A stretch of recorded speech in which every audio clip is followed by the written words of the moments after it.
نسكر واتساب كل خاطر تجيو نوتيفيكيشن. سكر كل شيء. تنجم تتأسور لي ما جبش يجي تيمز.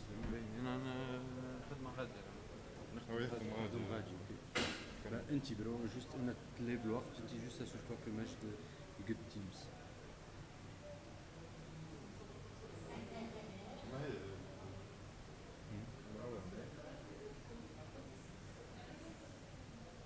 مازالين هذا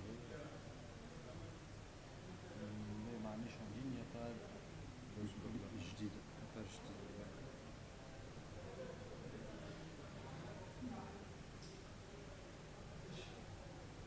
هذه سفيان محمد سفيان شنو باش تبدل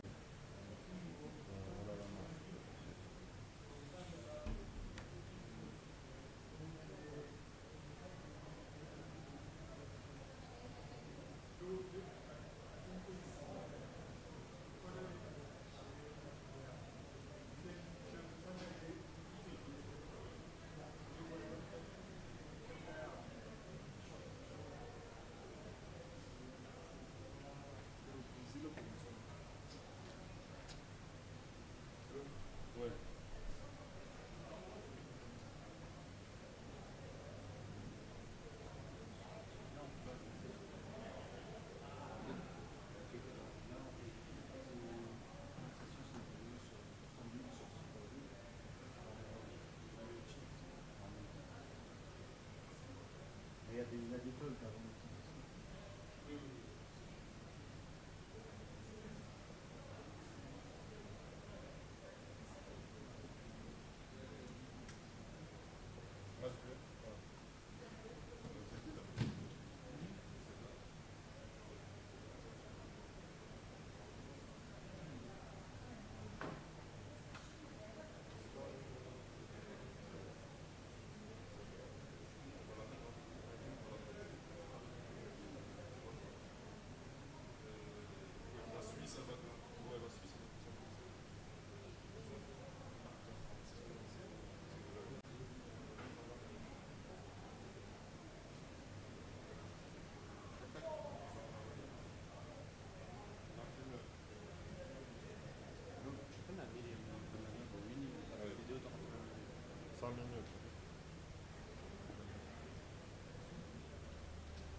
حاضر الفيديو. ليس كاميرا انتظر هكا نحطها انتظر هكا كاميرا تيمز مش ناقص سبيكر اللي فما 400. تحط الفيديو توا تاخد 3 مينوت بركات السبيكر اللي بعده ما فماش مليون كاميرا اونلاين في البيت. قالوا لي فماش اونلاين. شكون فماش اونلاين؟ ليه عندكم 3 اونلاين انتم يعني سي بلا تفادليك قالوا لي ما عندكم حتى واحد اونلاين. قال له عندك 3 اونلاين. لا ما عندكش اونلاين.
the beginning, but after we're gonna have like different.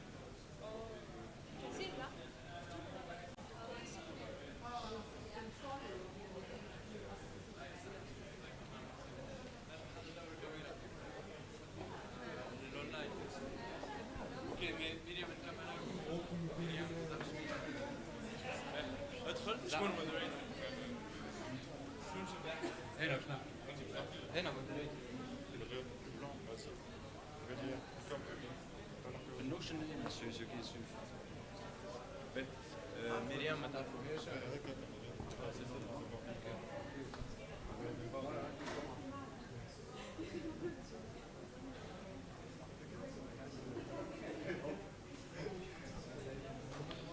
Test, test, test. Test. Test.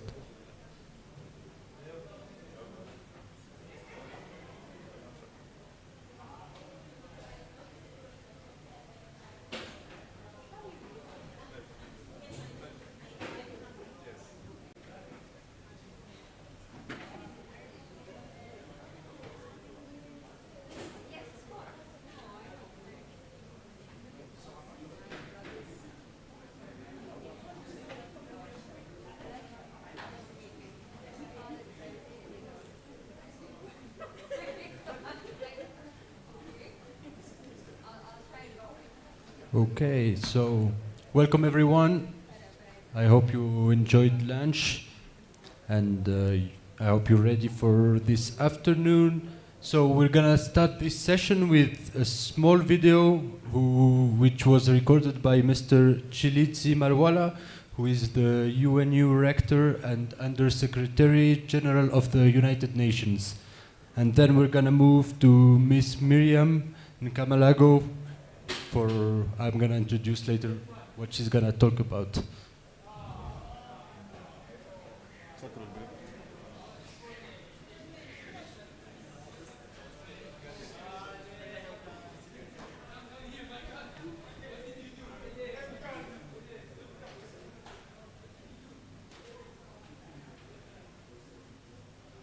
Distinguished guests, speakers, and participants.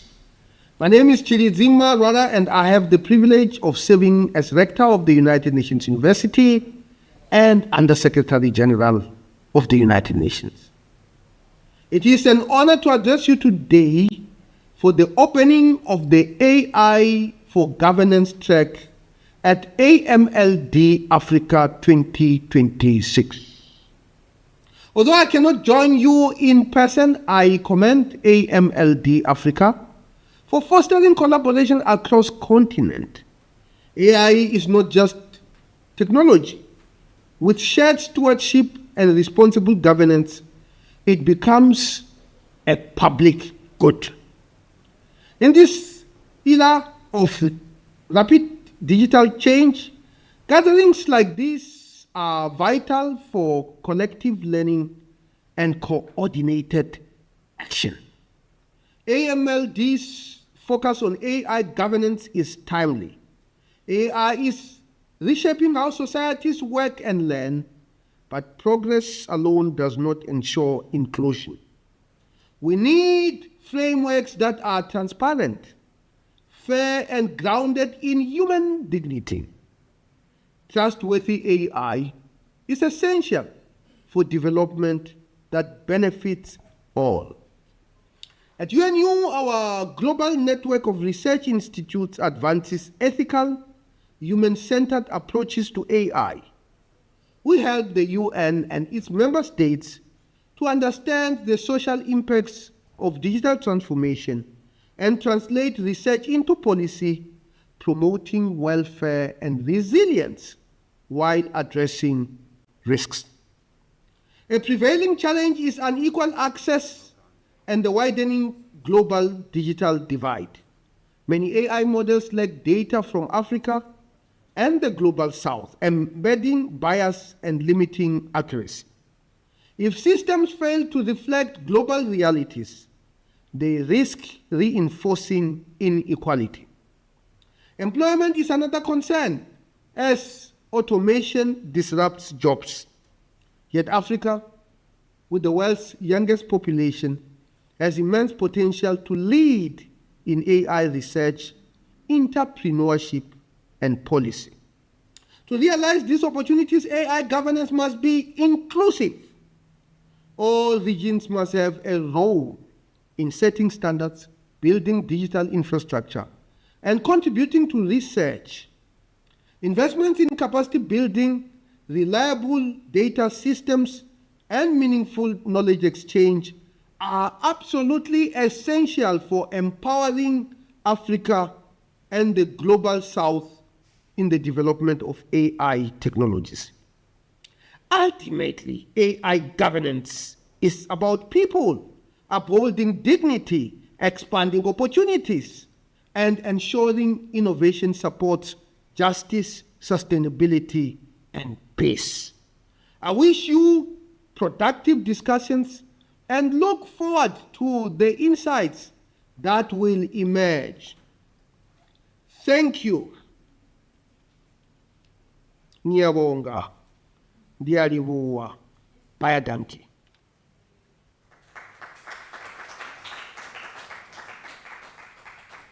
So big thanks to Mr. Marwala for his support and his words. And now we're gonna start our first session of the evening with Ms. Chilitsi Marwala, with Ms. Miriam Kamalago, who is the founder and content writer of AI Frontier Africa, and she will give us today a talk about a multi-stakeholder approach to governance.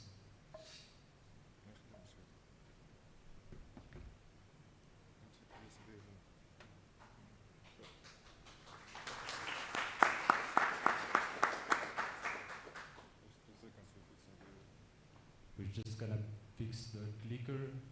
Just 1 second. Yeah, you need to put the slides up there. To the PC on top. Sorry? To the PC on top. Yeah, put it to the...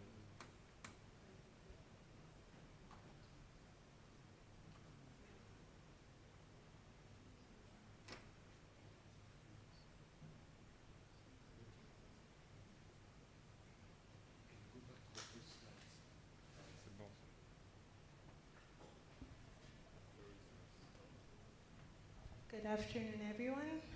My name is Miriam Komalago, and I am the founder and content writer for AI Frontier Africa, which is a newsletter where I curate content on AI regulation and policy development in Africa, as well as any initiatives that are building capacity within the AI ecosystem within the continent. And today I wanted to talk about a multi-stakeholder approach to governance in order to build responsible AI in Africa. And before we proceed, I just wanted to quickly differentiate between AI regulation, AI governance, and AI ethics. So AI regulation refers to set laws that are binding and mandatory, set by governments, and AI governance refers to how to implement those laws. And this is usually procedural matters or policies. And then AI ethics looks into what is wrong and what is right within the systems and how it affects the society.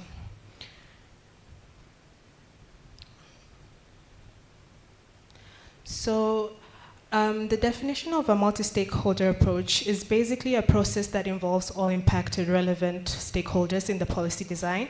The policy design process of AI regulation, which means that we are looking at everyone or every stakeholder within the AI ecosystem. So it's not only policymakers, that's AI developers, that is the users, businesses, everyone that uses AI and everyone that will be affected by AI needs to be involved within the policy design process. And this promotes collaborative decision-making, inclusiveness, and the effective use of resources and expertise across different levels and sectors of governments and societies. So in this approach today, I wanted to look at Schneider and Ingram's model of social constructivism, which means that we are looking at the approach of how culture, language, and individual experiences can affect how AI will be beneficial and how it can be used. And this was developed in the 1980s, and basically there's the constructions on the top and the power. So there are 4 categories, which is the advantaged, the contenders, dependents, and deviants. So when we look at the advantaged category, we are basically saying that they have a positive outlook within the society, and they have a strong power to influence policy direction. And with contenders, they have a negative outlook within the society, but they do have a positive influence or strong influence in power within the direction of innovation and regulation. And then for dependents, they have a positive outlook within the society, but they have little to no influence on how the direction of regulation will go. And then we have the deviants, which they have the negative outlook, and they also do not have any influencing power within the society.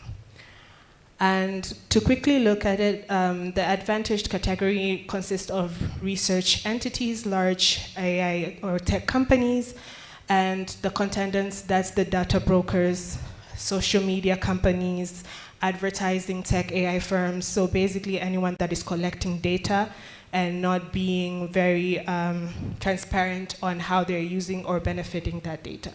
And then we have the dependents, that's the citizens, marginalized communities, SMEs, children, and youth. And we also have the deviants, who are the criminals.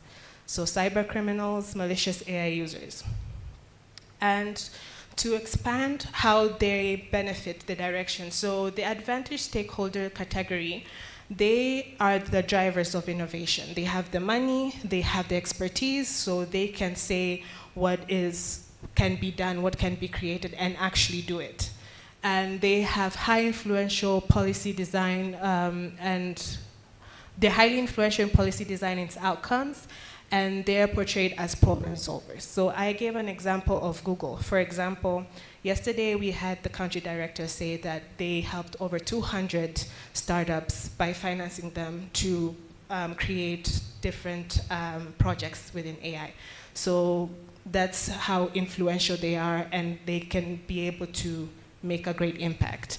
Their contenders, they are associated with privacy violations. So as I mentioned earlier, data collection, not being transparent on how they're collecting that data.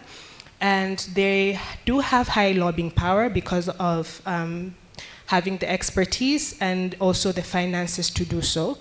And they are able to dilute enforcement mechanisms basically by restricting over criminalization of AI regulation so that it favors them and does not hinder innovation. And the dependents, they are viewed as vulnerable. They're rarely heard. Their voices are rarely included. And they receive underfunded beneficial policy and hidden burdens, which means that you are given a technology to use, you're putting in your data, you don't know where it's going, or you don't know how it's being compromised. And the deviants, they are the criminals. They are portrayed as the threat to social trust, and they have oversubscribed burdens through punitive sanctions. So the importance of this approach is that it bridges the gap between theory and practice. So we have the theory side, the technical side of what AI is, and then when we include the users, the people that are actually experiencing AI, you're able to understand, okay, so this is what it is, but in order for it to work, there's a certain approach we have to take. And also the fact that different people have different views of what constitutes to a problem.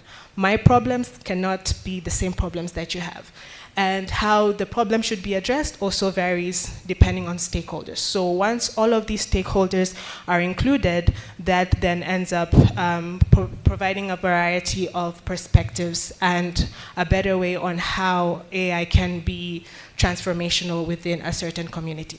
So for example, with advantaged category, or let's say the deviance category. They are the criminals. However, you can use information from them to know how the gaps that are in the regulation and what exactly needs to be done to remove those gaps.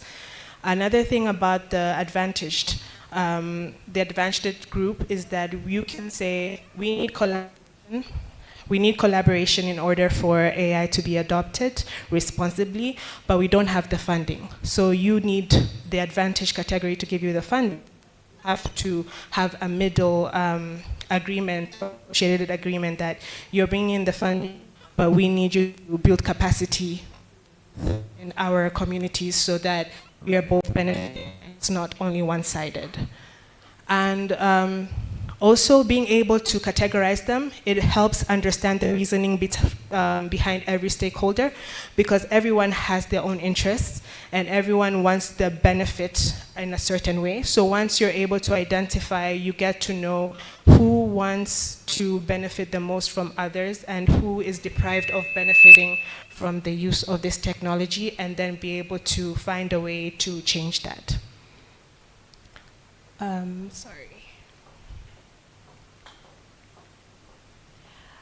That's also stakeholder motivation, and basically it's where statutory designers need to be deciding who is allowed to represent a target group within the design phase of AI governance frameworks. I already briefly described how that can be done. And also to examine and analyze stakeholder motivations in order to uncover any hidden agendas. So some people may want to take advantage and bring in the hidden agendas to benefit. So once that is identified, it makes it easier to limit. So the challenges is that there's the power relationships among the stakeholders. So each participant's willingness to learn from one another and foster good communication, as well as platform composition, who defines the stakeholders and who should be invited to participate and will they be interested to participate. Stakeholder presentation, their capacity, a system, the decision-making powers, what will be the effect of lacking enforcing powers, and as well as the cost of setting up a multi-stakeholder approach mechanism. So in order to tackle these challenges, one of my suggestions is the African Union responsibility. You know, that they do not have power to enforce regulations, and that's why there has been a delay in actually establishing regulations that are. So if the AAU can actually shift and be able to enforce the member states to comply, this will be easier to achieve or to approach, because they will be able to oversee and enforce a balance between the AI stakeholders, ensuring that the marginalized communities are not only heard, but their voices are being taken into consideration and they're enforced within AI regulation and the AI ecosystem in general.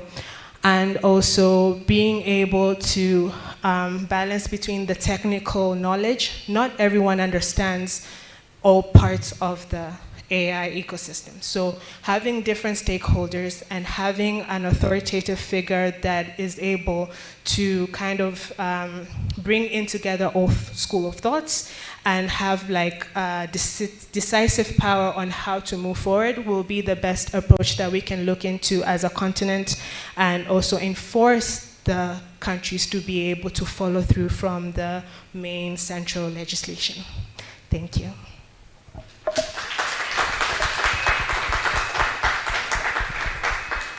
Thank you, Miriam. So we're gonna take some questions for Miriam. Feel free, don't be shy. Do you have any question?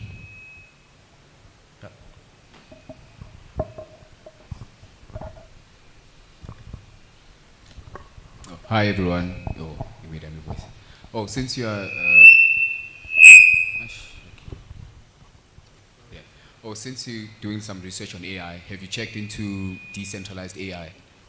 Because I think it might be a solution somehow to the challenges you've listed here. Thank you for your question. If I can reiterate your question, are you thinking of basically approaching AI without putting the human factor as a center, or? Without the stakeholders like having control over everything, like in a sense, and bringing back value to the people instead of us having to rely on big companies for AI-generated data, of which it belongs to them. So we kind of like contributing to their models in a way, instead of us having like a decentralized system whereby everyone who contributes to the like training the model with that data would get like compensated, for their data compensated for that data that they distributed. Okay. Yeah. Thank you for your question. So, with my understanding is that collaboration is key. So you cannot really cancel out the advantaged or the big tech. All it needs is that how to properly leverage their input and to also leverage the realities of the community. So right now, a lot of this tech is run on foreign data. But if we regulate enough to limit how these, or let's say, we can, what I was trying to say is to regulate in order for both the African perspectives to also be included as well, and to not just rely on foreign data or foreign perspectives. So it is, I understand where you're coming from, but we also still need to work with each other and learn from one another.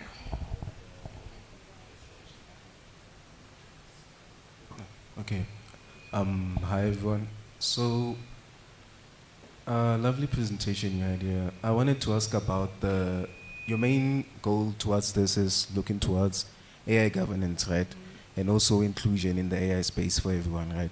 So I wanted to know what approach has been implemented in demystifying the data that's been decentralized, right?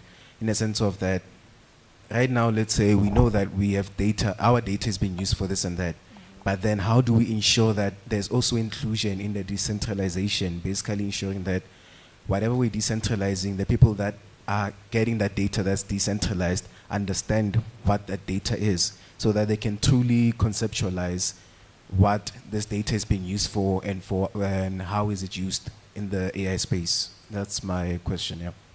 Okay, so this is in regards to companies, Yes. That's what you mean. Okay, Companies so and the communities that they are taking the data from, basically. Companies and the communities that they are, who are contributing towards those companies building their models, getting the data from, training and so forth, for So them to be able to. local companies or foreign companies. It can be local or foreign, of let's say in industrial space, basically I want to understand what is the method that is being implemented basically to ensure that the communities that we're taking this data from, say it's a community from, I don't know, maybe a village or something, right? So they probably collect data from those communities also for the training the models, because the more data you have, the more access to the data and the more variance, the more reliable the model can be. So the thing is that, like, I'm asking in the terms of them understanding what that data is being used for, and also them understanding that this is the decentralized data, how also with access towards that data, basically. So yeah. Okay. So I can say, because we do not have any, apart from Nigeria that's currently proposed a bill, we don't have any active AI act within the continent. So the approach that they may look into is transparency and visualizing what data their systems need, how will they collect that data, how will they get consent, how will they voice that consent to the people that they are collecting the data from, and also look into data minimization. So taking only the data that you need instead of taking excess information, and also keeping record of the data that has been taken, the models, how they've been constructed. So in the future, once the laws are legislated, it will be easier to just smoothly abide or align to the laws rather than start from scratch. So, based on the answer that you gave me right now, I wanted to ask: is there actually a big hurdle when it comes to AI governance and AI transparency that you are currently facing as an organization, trying to ensure that this data is decentralized enough and demystified enough for the general public to understand what's happening? None that I know of. So I do know that there are only national AI national strategies, but there is no proper binding regulation, and policies are not binding. So they just direct you on what to do, but whether you do it or not, you will not be legally penalized. But what we can look into is to look into the GDPR or the AI Act as a blueprint and not like a copy and paste version, and also know how that can be implemented within our community. So is there strong reinforcement towards the policies? I'm sorry. Is there strong reinforcement towards the policies that are already existing? So policies cannot be enforced because they're not legally binding. What I mean legally binding is that you cannot be held liable if you go against what is said in the policy. It's only the laws and regulations that can be criminalized. So it's basically a guideline that exists, but companies are not legally binded to follow it. Yes. Okay. Yeah. Alright. Thank you. You're welcome. Hi, thank Hello. you for your talk. I do apologize for arriving late. I got that's lost. Okay. That's okay. So actually, I have a 2-point question. The first point actually ties in with what you just spoke about now, and I was wondering and trying to see a way forward, like trying to understand the ethics, especially like, okay, let me just ask the question. Do you think AI ethics framework should remain voluntary or binding, or is a binding regulation unavoidable, even if it slows down innovation? So AI ethics needs to be binding. However, there are certain limitations need to be implemented so that you do not over-criminalize and inhibit innovation. Okay. And then my second part, okay, so given the power of imbalances that exist, participation costs that were mentioned, and the lack of enforcement that you've described, what would failure of multi-stakeholder AI governance actually look like? How would you recognize it early, if in that case? Okay, so failure would be not treating every AI stakeholder differently, basically not creating a space where every stakeholder is being accommodated. As I mentioned with the power relationships, I said that we need to have an enforcing authority that can stand as kind of like a directory on how all of these perspectives are being put into consideration, because there's different levels of technical knowledge within the AI ecosystem. So we need like an authority that can merge it to work for our community. But with for example, the AU not having enforcing powers, or they don't have enforcing powers, that becomes difficult because everyone is doing what they want and they're not being held liable, whether they are going against the policies or not. I have one last one. We can take one last question. Okay, is there anyone else? Okay, I'm gonna go for it. Okay, in that case, is there a risk that platform composition becomes a gatekeeping exercise where the inclusion is controlled by those who already are in power?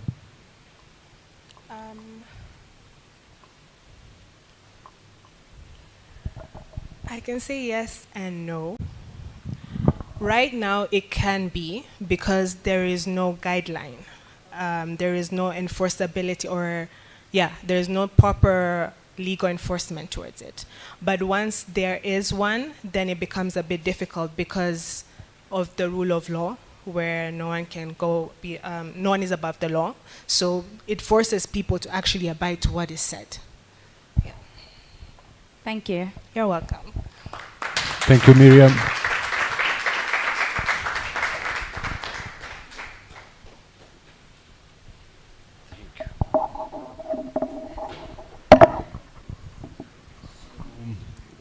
all for your questions. And for our second talk of the day, we're gonna have Miss Nazarine Ibrahim, who is a communication and technology expert, and she's gonna be talking about building a responsible digital citizenry with a framework I believe she developed called the Quadrant of AI Fundamentals.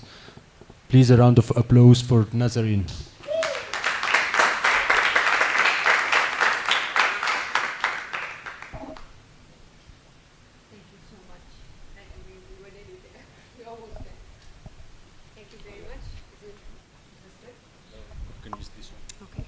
Thank you, good sir. Thank you for the very appreciative applause. I appreciate that, please know, and I send a lot of love back to all of you for making time to come in the afternoon to the session, especially after lunch. Miriam, excellent presentation, because I feel you were well placed, so thank you to the organizers. It leads very nicely into the presentation I want to do to you now. But I want to give you a little bit of context about how we got here today.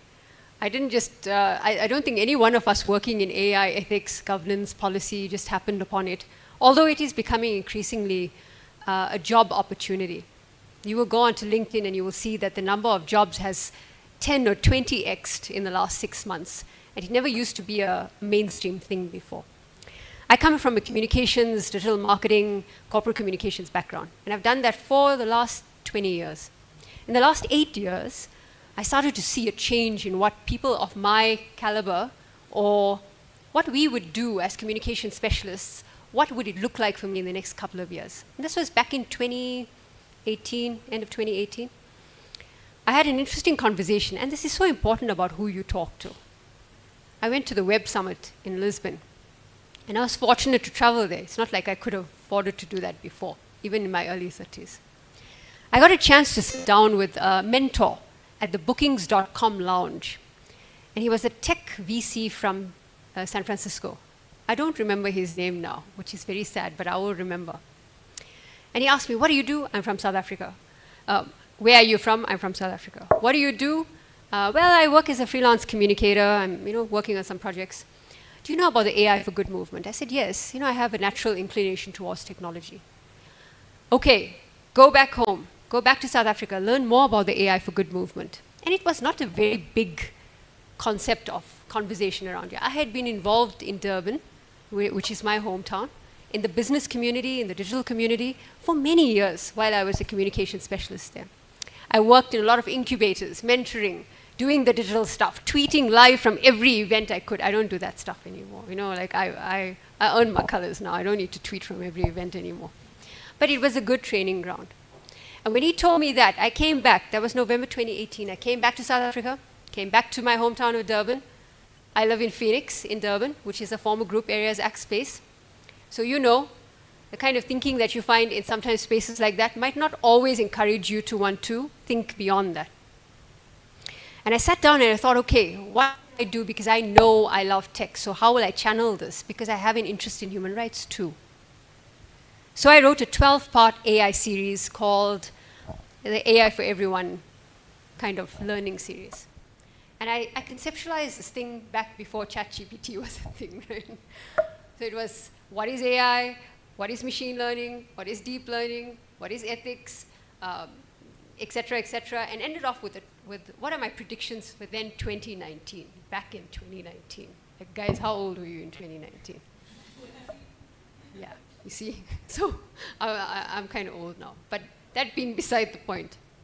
Why I'm saying this to you is because I want to show you a little bit about the progression of why we are here today. And fast forward through all the work that we've done, the public education that I have been able to do. I don't know if I hit a record on that. I did. Thank you, Marge. It's like, I have to go back and say everything again. But back through all of the progression of that, doing the public education work, I've been involved in broadcast media. So I want you to hear also from the perspective of how we as professionals, becoming senior professionals, have decided to transition in our careers. That is what you are also going to do. All of the professionals in this room will attest to that. The career progressions we've had to make regarding the relevance of the time that we're in. And that's what I saw. Now, as a communications professional, the natural next step was AI ethics at the time. My mentor back in 2019, I was very, very fortunate, was K. Firth Butterfield, the then head of AI and machine learning at the World Economic Forum. And through that mechanism, for a person of my profile, a woman of color, a hijabi from a previously disadvantaged area in a country that faced serious inequalities in the past, it was a good opportunity for me to get a leg up, as it were, to be introduced into a world, into rooms and spaces that I may not necessarily have had a voice in. So I want you to be mindful of these things when you start thinking about AI ethics, AI governance, AI literacy, AI policy. Today, I am very happy to tell you that after working for many years in the industry, training people from a business perspective, because I do run a business, on what AI means for their business, I have developed my own framework, which releases for the first time publicly today, and you are my first audience to hear about it. So please give it a round of applause. Thank you. Thank you for applauding my nights and nights of thinking. We are not even started yet. The real work starts now. So we will applaud once we have some impact with the work. So let's go on. Can I do a time check? Would I have about 10 minutes, you say? About 15 minutes, and then we'll go into Q&A. So I'm going to take you through my thinking here. When I started my work, there was one thing that came to me. And that one thing for me that centers my entire work that I do is the following line. It's the title of my upcoming book. And I want you to remember this when you go away today. Building a responsible digital citizenry. So if you think about those words for a moment. Building a responsible digital citizenry. This is an exercise for every single one of us. Why? Because you are a digital citizen. Just like you are a South African citizen or whatever country you come from, and we have the privilege of being citizens. We are not stateless, we are not refugees. We have a passport, we have an ID. So these are important things to consider. I then thought about that, and the basis on that work, there needs to be some congruency, some alignment of the things that are currently important to people in the industry and the nation at large across the world. What I started to notice in the last year or so was that AI literacy was starting to become a point of conversation because people are now using it. Whether for good or bad, they're using it. AI policy is always and I know there was a question to you about what does policy mean? You know, can it be regulated? AI governance is now a critical factor going into 2026, and I started to see these things. And then there's AI ethics. The lady at the back with the beautiful green turban asked the question about AI ethics. And that's how I started. But I will tell you, not a lot of people still understand what that might mean conceptually. So how do we understand it? This is where, in giving considerable thought to which you applauded, and I think I'm going out of my presentation, and I appreciate the applause, but we got a lot of work to do, people, so let's roll up our sleeves. This involves all of us, which is why I came up with a framework, kind of thinking. I don't want to say framework, it's a bit academic, we are academics, but we got work to do, so we got to be on the ground and moving. We got to test it to see it works. And why did we talk about this? Well, let's look at the slide, right? The reality is that AI is treated as isolated initiatives, not interconnected priorities. Let's look at that sentence again. AI is treated as isolated initiatives, not interconnected priorities. This, for me, was a major point of contest in my mind. Why are people eager about AI policy? Why are they not understanding AI ethics? Why are they suddenly jumping on the bandwagon of AI literacy? And why did AI governance become such a big buzzword going into 2026? I will send this presentation to the audience via the organizers, if that's okay. We can share the presentation. So I won't go through every point on the slide, but we want to make a few points today. Welcome to the quadrant of AI fundamentals.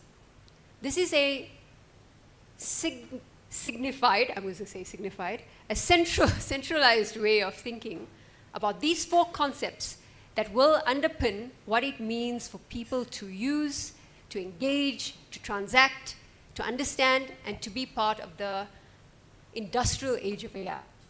The quadrant of AI fundamentals, integrating literacy, policy, ethics, and governance to do what? To build a responsible digital citizenry. And who are they? They're every single one of us in this room. Let's move on.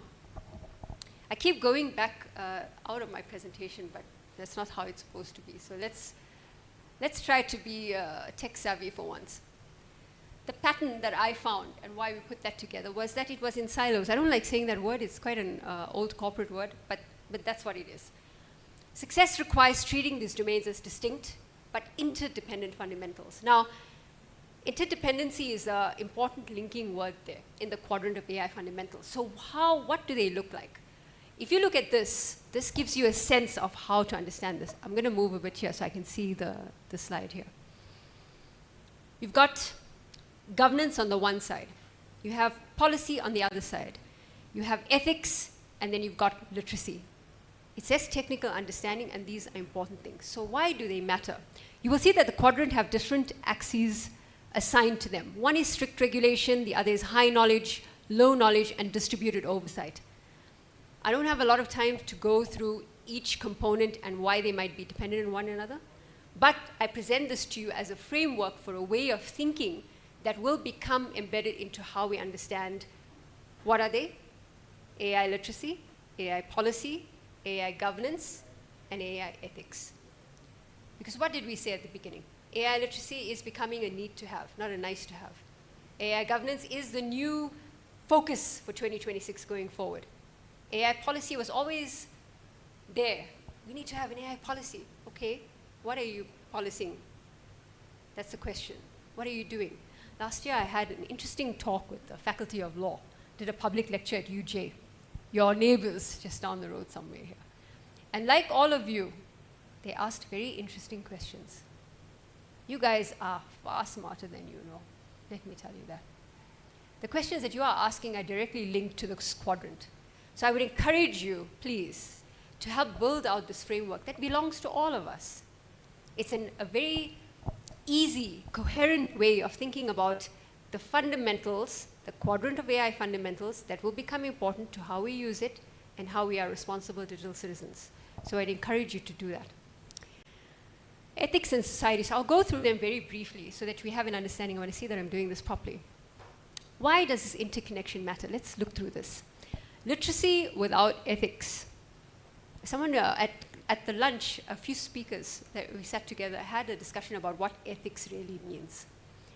Why is it so misunderstood in the concept of AI? We can have that discussion, but it's quite a broad one, and we won't do it right now. Policy without governance. The difference between policy and governance. Miriam, what did you say? Policy is a set of guidelines. Right? They're there to give a sense of a harmonious environment for as equal transaction or equitable one as possible. Fair? Somewhat. But policy can become enforceable if under certain regulation, you've got to abide by them. So like the Labor Relations Act as an example. You'll get dragged to the CCMA if somebody fires you unfairly. True? Now in AI governance and ethics, what might that mean? And are the people making these decisions about what governance looks like, do they sit here in this environment? Have they built it into the user policies of the platforms we are using? Do we know what we are agreeing to? Is what the question is for you and I. Governance without literacy. So you want to accept something, but we don't know what we are accepting. Now this is key for us to understand. Ethics without policy. Are we starting to see how the quadrant needs to be hand in hand? Yes. So it makes sense. So I want you to know, as you go forward, I think I have 5 minutes left before we go to Q&A. As we go forward, remember the quadrant of AI fundamentals. What are they? As we are introducing them for the first time into public consciousness and thinking, the quadrant of AI fundamentals comprises ethics, policy, literacy, and governance.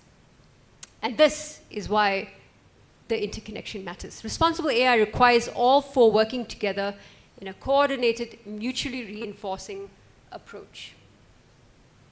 What changes when this framework is applied? Well, this is just, remember, this is a thinking I'm presenting to you. You must take this thinking as well in your sessions in class, no matter what discipline you come from. I would encourage you to take it apart and start debating them. Would these things actually make sense and matter? So let's go through them briefly. Applying this framework leads to better decisions, reduced risk, internal alignment, beyond compliance, and long-term trust. There's a difference between AI adoption and AI maturity. And where are we? Do not be afraid to ask questions, is the lesson from here. Why does this matter now? Well, I sort of gave an overview of that.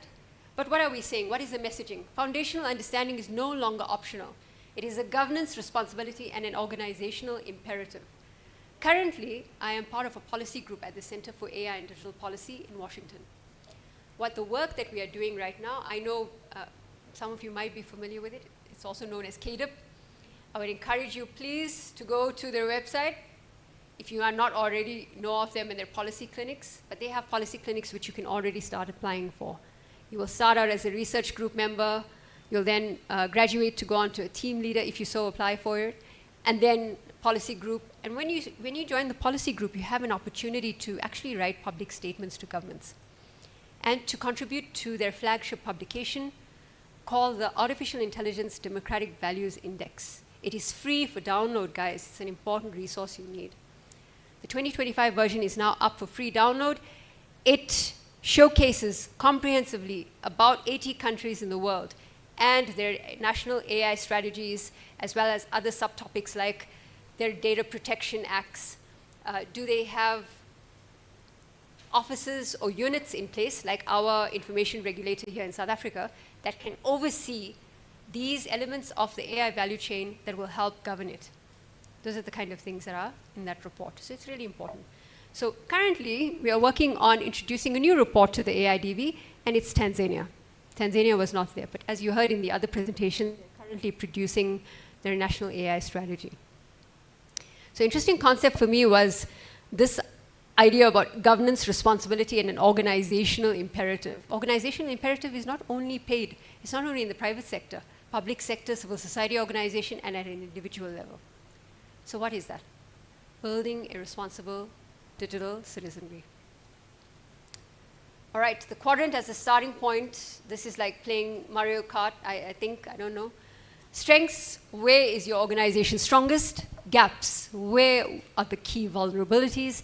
And impact, what changes if gaps are addressed?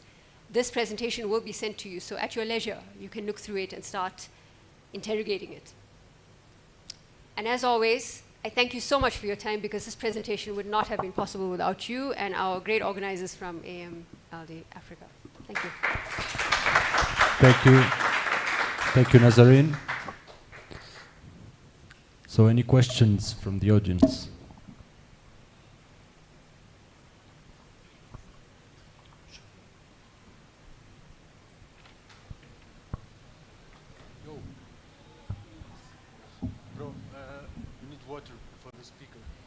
Hi. Yeah. Hello, again. Thank Please you tell me your name. Oh, it's Witumel.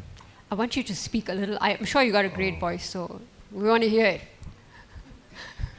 Okay, hi. My name is Witumelo, right? Thank you for the lovely... Say it again.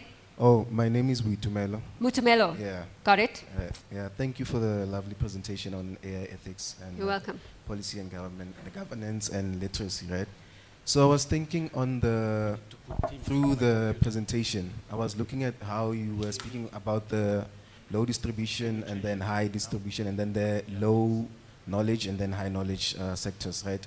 So I'm looking on the policy making, that for the policy making, how do we go around democratizing the process of policy making, and also on the ethics. Are ethics often relative to the community in which the policies are being made for? Or is there a world standard that is agreed upon that these are the ethics that we're going to be following, and these ethics are going to determine the type of policies that we have and the governance that's going to be enforced? And also to ensure that, how are we sure that these people are literate enough, right, to understand what's being chosen as ethics and not, and so forth, right? Because I'm looking at the process that a lot of us may know about AI ethics and policy making, but we're not certain about how democratized the process of policy making is. And all of a sudden you find people governing rules that a lot of the people or the communities do not know about. So that's my question on your presentation.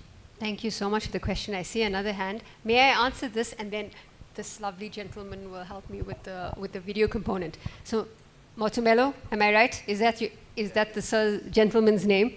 You ask a very interesting question because you asked, it's twofold. About policy making, are we following? I'm going to ask you a question back to see if I understood it correctly. How do we know that we have the right ethics? Are there ethics that govern the rest of the world? And if we're developing policy, are they appropriate for the communities that they are aimed at? Is that your question? Yes. Yes. Let's start with that first part so that we have a distinct understanding of each component. Now, ethics, and this is a question we had at lunch that we discussed. How would you define ethics? Anyone? Quickly, very quickly.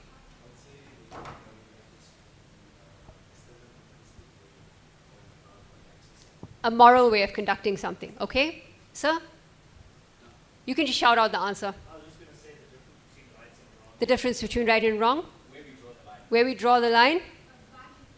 A value framework. Anyone else? Okay, they've said it all right. And there's no right and wrong answer. But ethics is also fundamentally, what did we say at lunch? It's the belief of a collective that something is important or they care enough about it and it makes sense. That for them that they can transact harmoniously.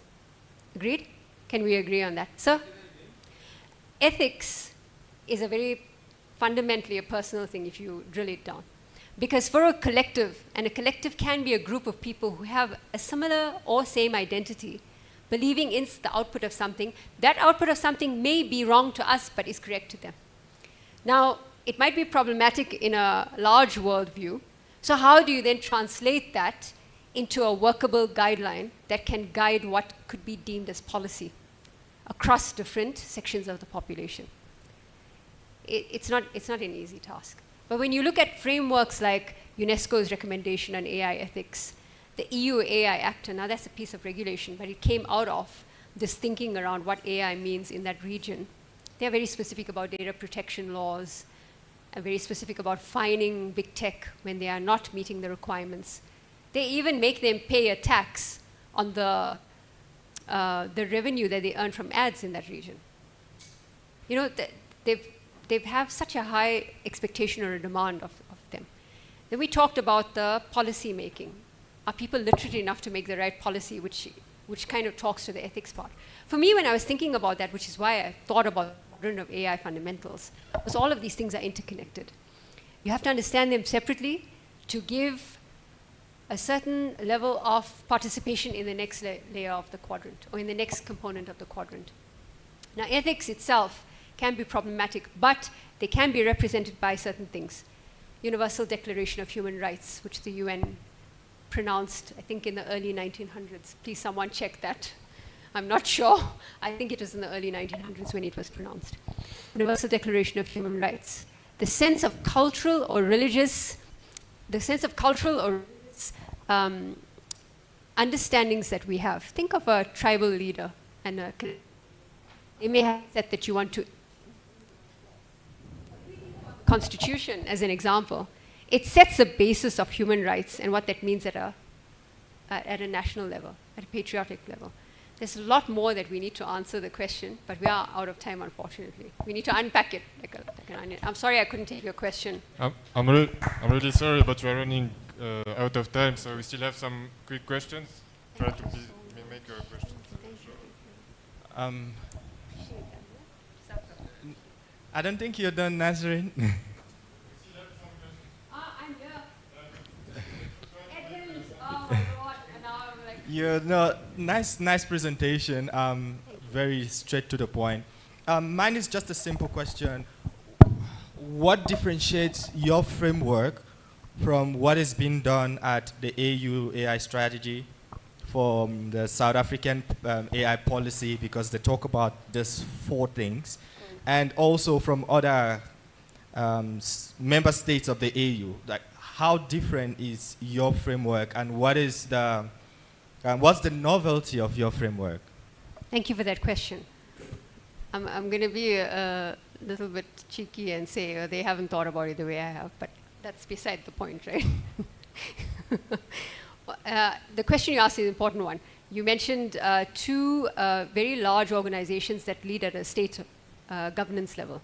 Now, governance is the key word there. You know, AU, South African National AI Act, the Department of Communications and Digital Technologies are still giving us the final view of that report. I keep asking them. They keep telling me, we're coming to you, we're coming to you. The point is that people need to think about a certain way in this, I call it the industrial age of AI. As a working member of our fraternity, of the AI policy, governance, ethics community, it is, I would say it's my responsibility to be able to present a consolidated and unified view in order to educate the general public. So that's my job.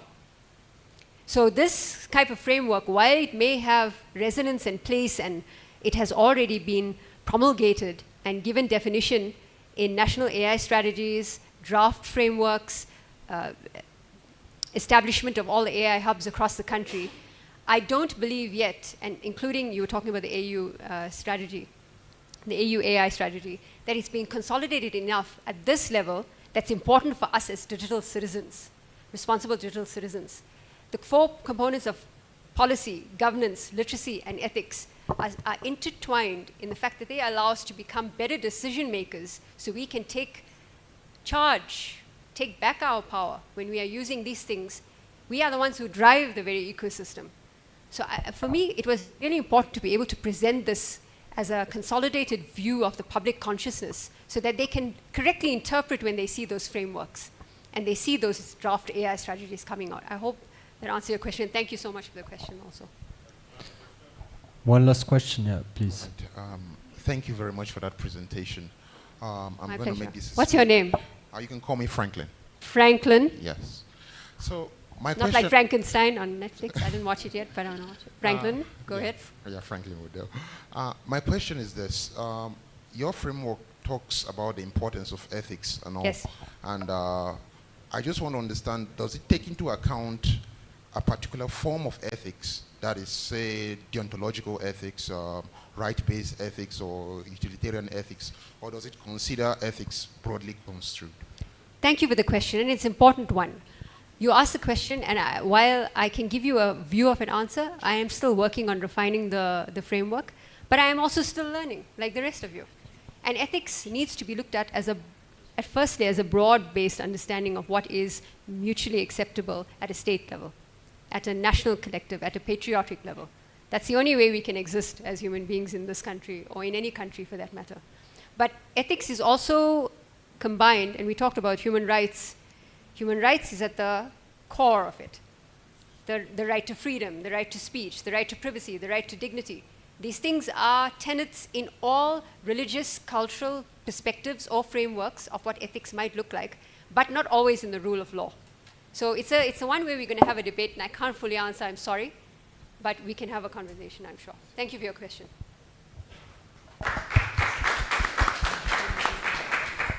One last question. Yeah, I believe everyone wants to ask questions, so we're gonna really need to take one last question, and you got the contacts of Nazarene, so feel free to talk to her even between like talks. She'll be happy to answer all of your questions. All right. Mic check. They're going to chase us shortly, so we'll try and answer quickly. All right, my question. I'm Ishe, and my question is, based on what you taught us today, if we think of AI fundamentals as a quadrant of ethics, policy, literacy, and governance, I wanted to know, which of these do you think is the true bottleneck in African context today, particularly Southern Africa? And how should efforts be sequenced to avoid building norms that cannot be enforced or understood? I can answer the first part. The second part is a bit longer. Look, it's not a definitive answer, but AI literacy is an immediate need. And it's been a recurring theme through all of the presentations. It's the need for public education with the need for public awareness and practicality around the tools that we are using, and our commitment to the platforms that provide us with the tools. I'm trying to think of the right word. But I think AI literacy, just to answer with an immediate need, AI literacy is probably the biggest ask of us all. Thank you so much for the question. Big round of applause for Ms. Nazarene. Thank you. Thanks a lot. So our last but not least speaker is gonna be Miss Safia Mohammed, who is a PhD candidate and responsible AI searcher, studying at and doing her PhD at the University of Windsor. She's gonna be talking to us from Canada, and she's gonna give us a talk about operationalizing AI governance and accountability in African context. A round of applause for Ms. Safia, please.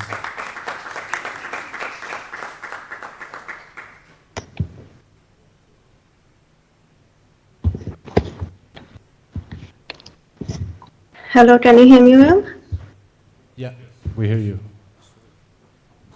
Okay. So, am I going to share the slides or do you guys already have it? Can you please share the slides? Yeah, please. Okay, just give me seconds.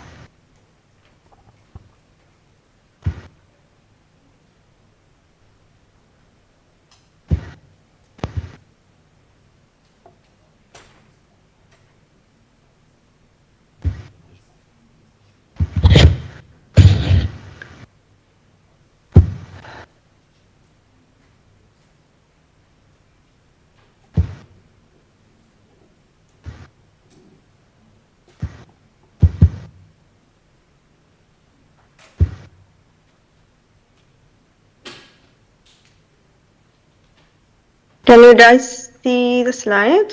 Yeah. You can just start the slideshow.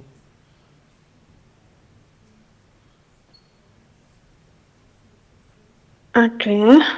It's just up. You have the button slideshow, and you can, so that we see it bigger. 1 minute. Sorry for that. Just next to chair. Yeah, it's just the same, but just next to chair. Otherwise, it's also okay. We can see the slides.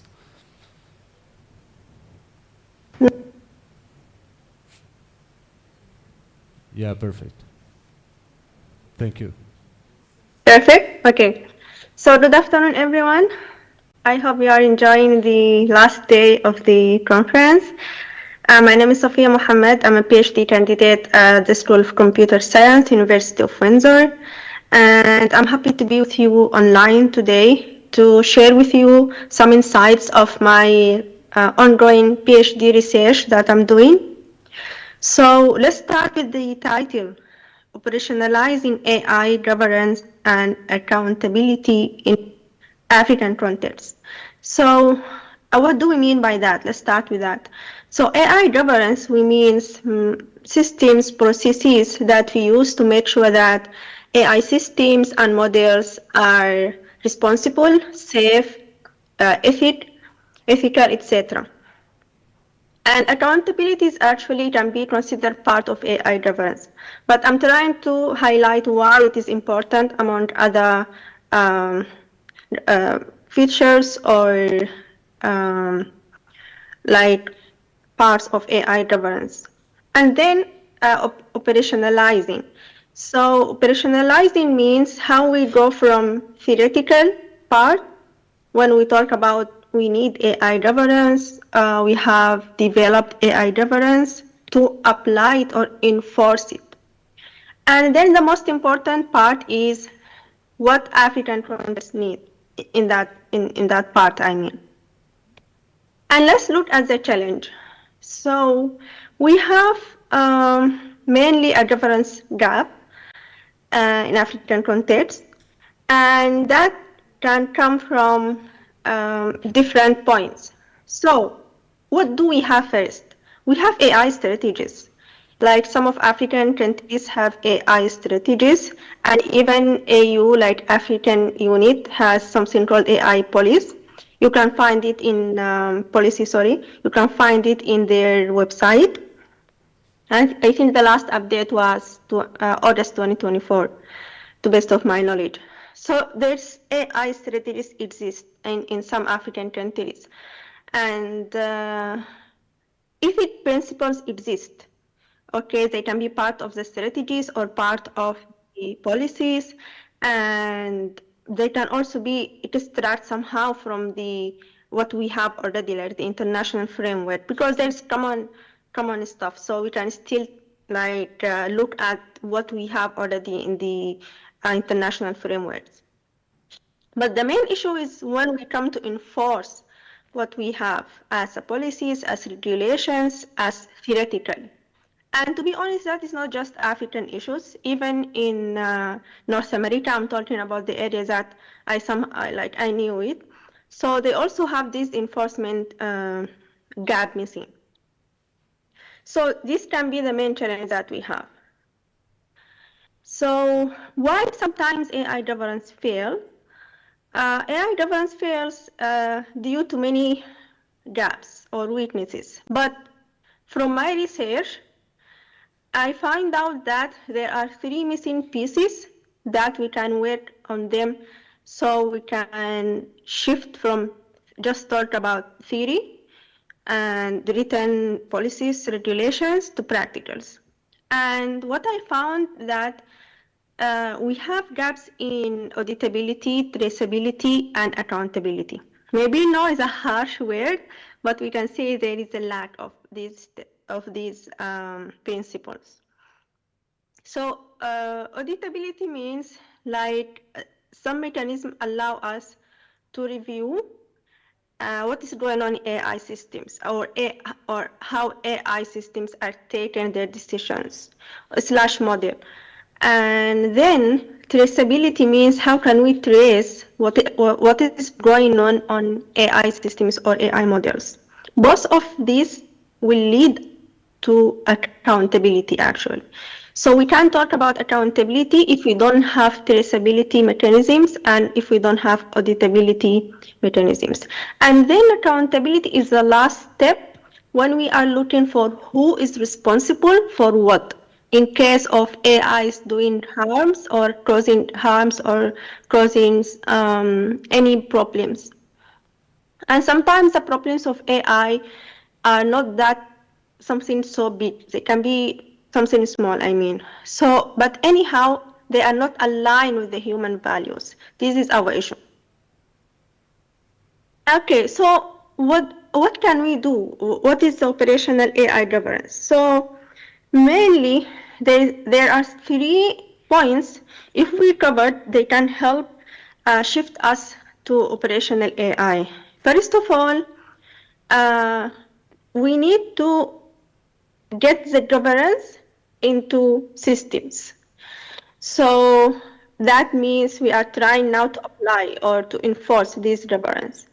Mainly accountability, we have different accountability mechanisms. They can be something small, starting with logins. So we try to log all the activities happen in the AI system. But we need to have it in the governance, AI governance, and then we apply it in our systems. And also very important is to have life cycle based on accountability. That means we can say it is by design. In every step, we are ensure who is responsible, like we ensure accountability in life cycle. And I have a slide about that. I will share it with you. And that can lead us to also technical and policy alignment. So we need engineers, researchers to collaborate with each other so we can build the standards with technical backing. So we can summarize the accountability life cycle in 5 steps. So we start with design.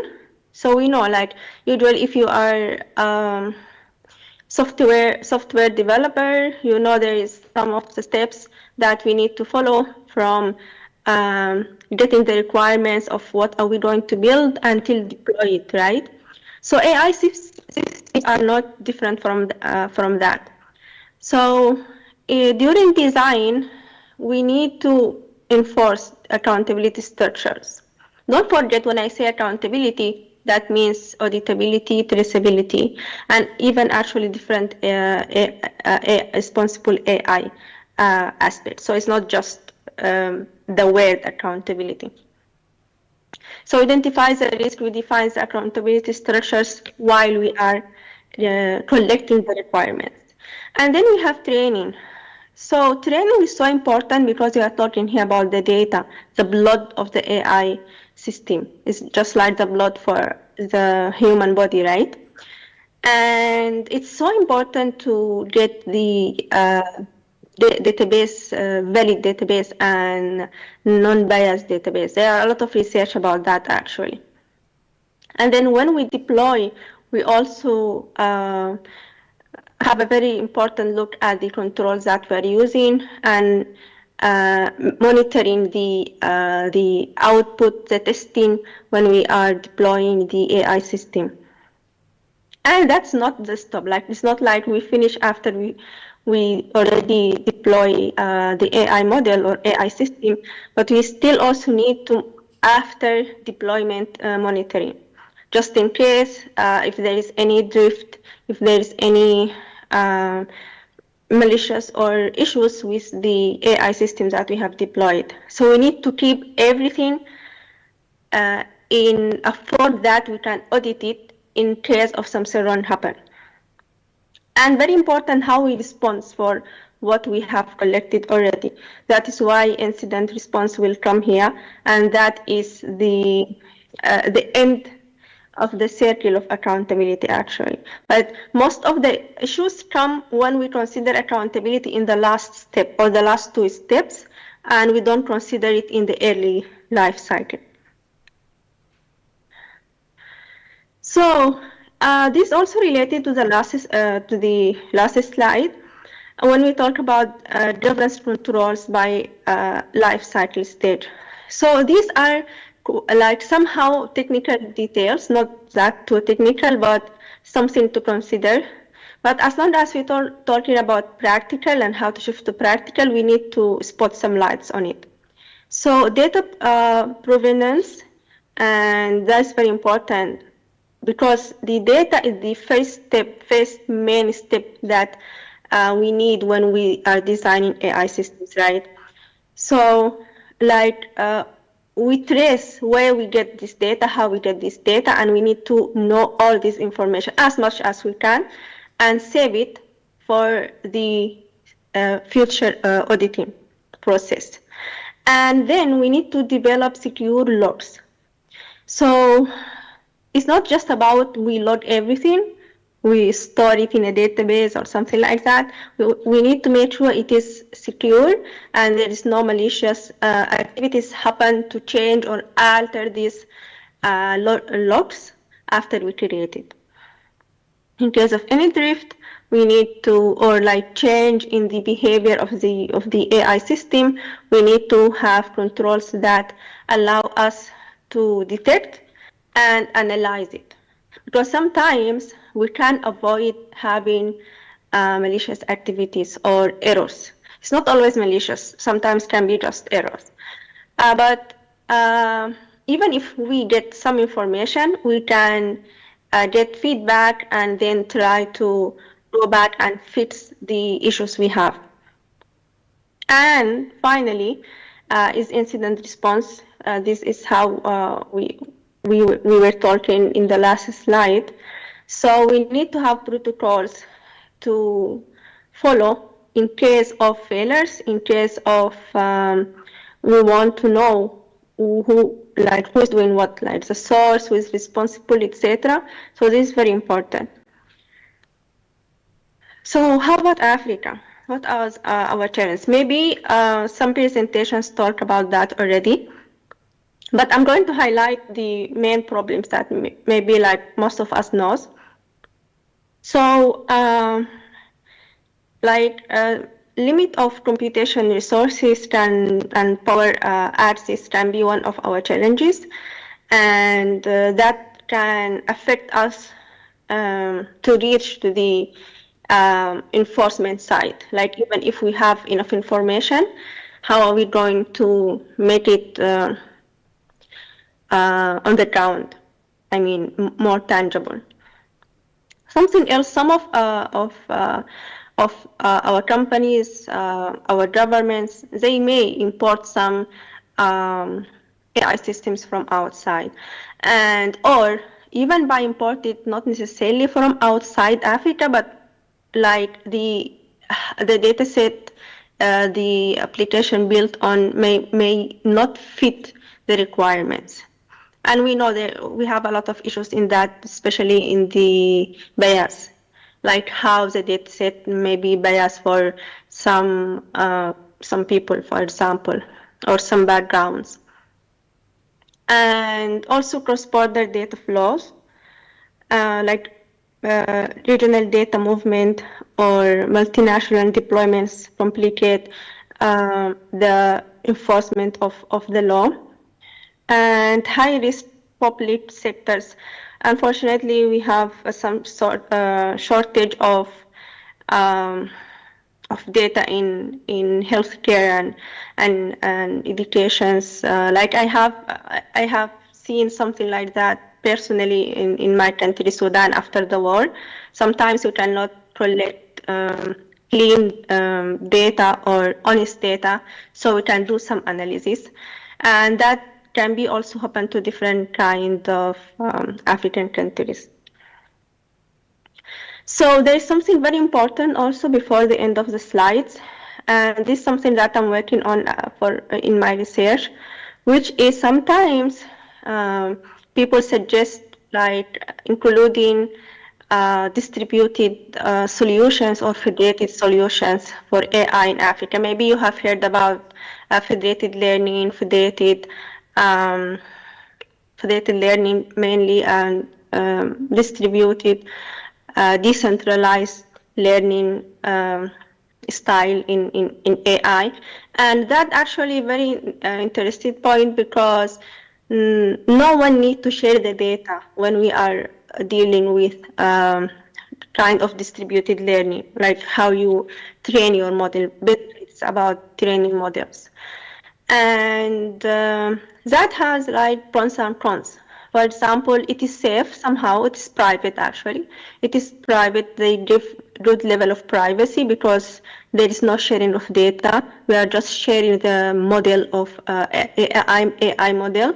But we all, like in this case, maybe different kind of data sets in Africa, we can collect them without sharing them, and we can improve our model. So we can use this method, but the issue is there is maybe like computation shortage, and the data sometimes maybe they are not balanced. So there is some issues for that, but it is still under research, and people may, by time they can get like hopefully good research on that. This is also part of my PhD research. I'm working on that. And we have a lot of challenges when it comes to audit and accountability in this kind of learning. So that is why I'm trying to find out a framework. This is my research problem, is to find a framework and to like fill in these gaps. But we still have some challenges, and these challenges can be responsibility gaps, as I told, like accountability, or how we define mechanisms that allow us to do investigation in the future or in case of any harm or malicious activity. So something very important also is touch base about technical, some of technical solutions. So these are the technical solutions I have applied myself. Like I have tried to design secure audit logs for different AI systems that will allow us to make sure no one can deny what they did. So even if someone said, okay, no, I didn't do that, I'm not responsible for these harms caused by that AI system.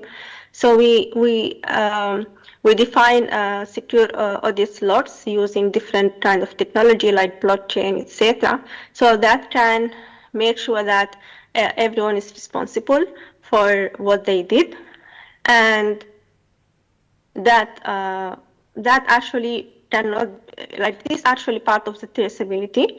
So, but we trace and then we audit. So we document everything and then we save it in secure logs. And something very important also is this is part of the framework, is to make sure that we are ready, like AI systems are ready in case of incidents happen.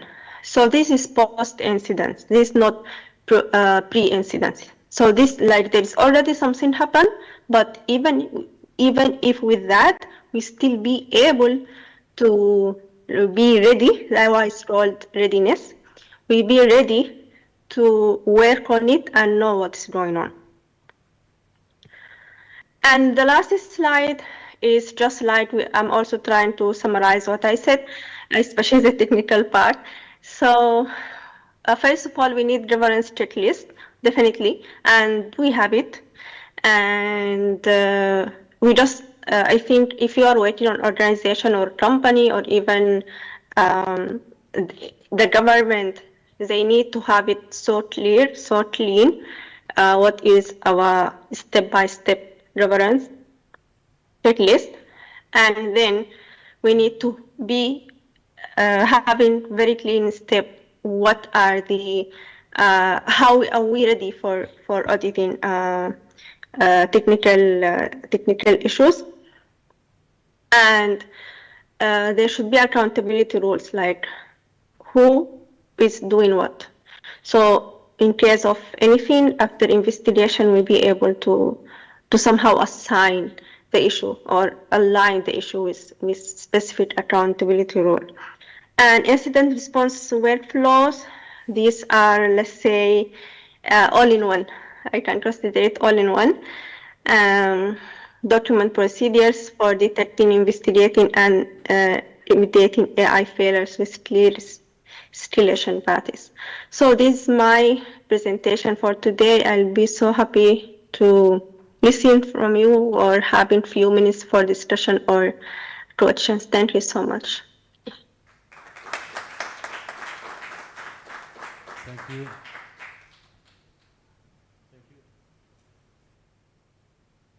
Thank you too. Thank you.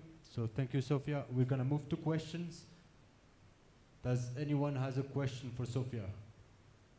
Yeah, we got one question.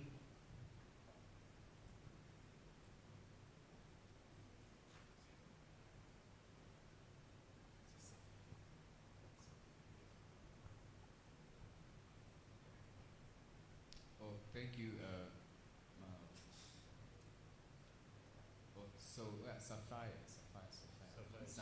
Safia, for sorry. your presentation, That's as okay. well as Mariam. I didn't say thank you. Pardon me for that, and thank you for your presentation as well.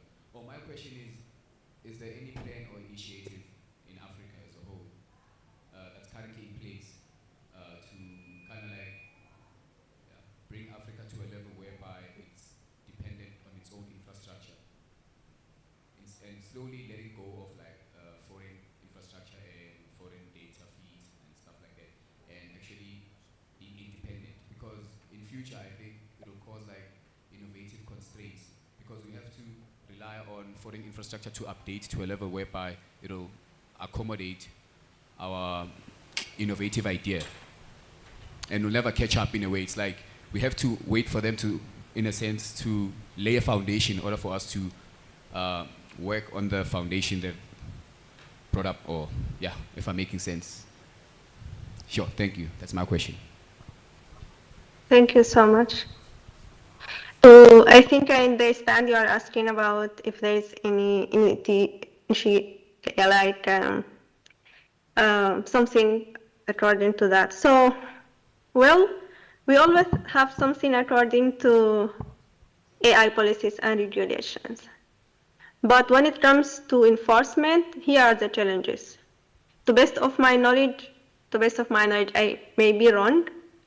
No, in Canada here, yes, we have, but it's like Canadian context. They are even develop their enforcement and AI laws.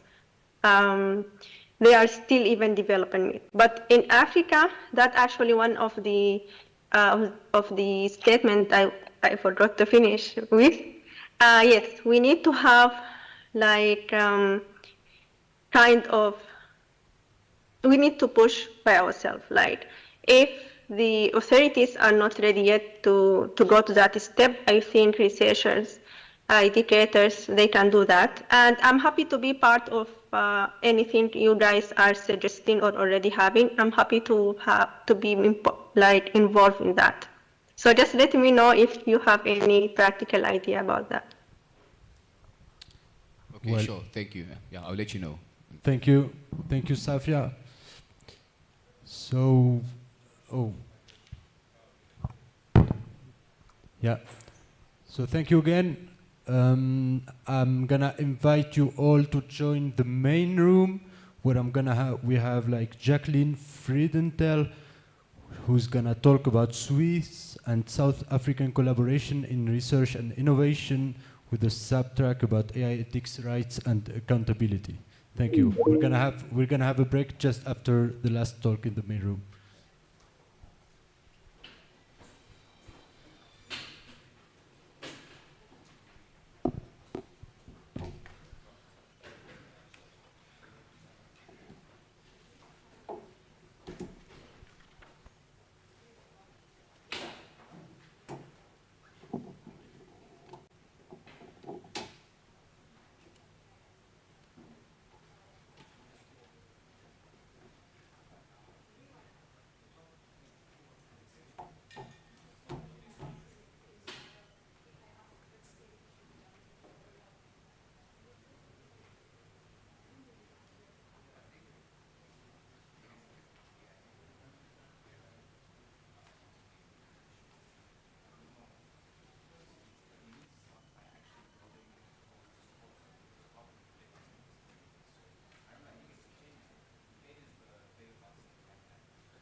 1, 2. It works? Yes.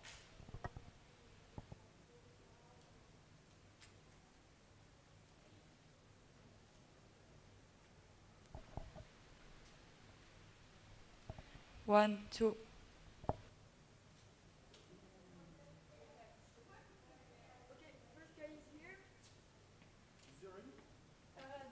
The second one is coming in a second.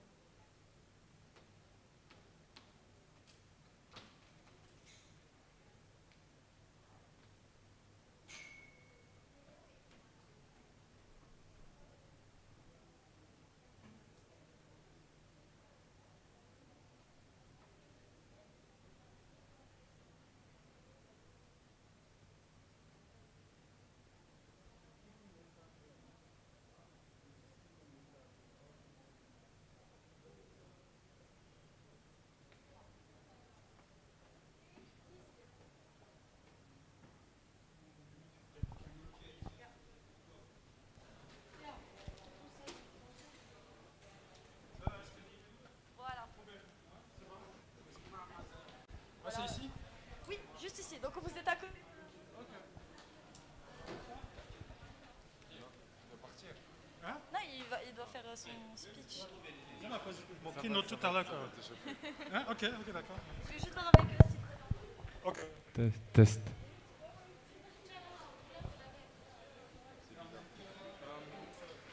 Vous voulez que je vous présente en qualité de VP de Blacklean ou plutôt en tant qu'adjunct faculty?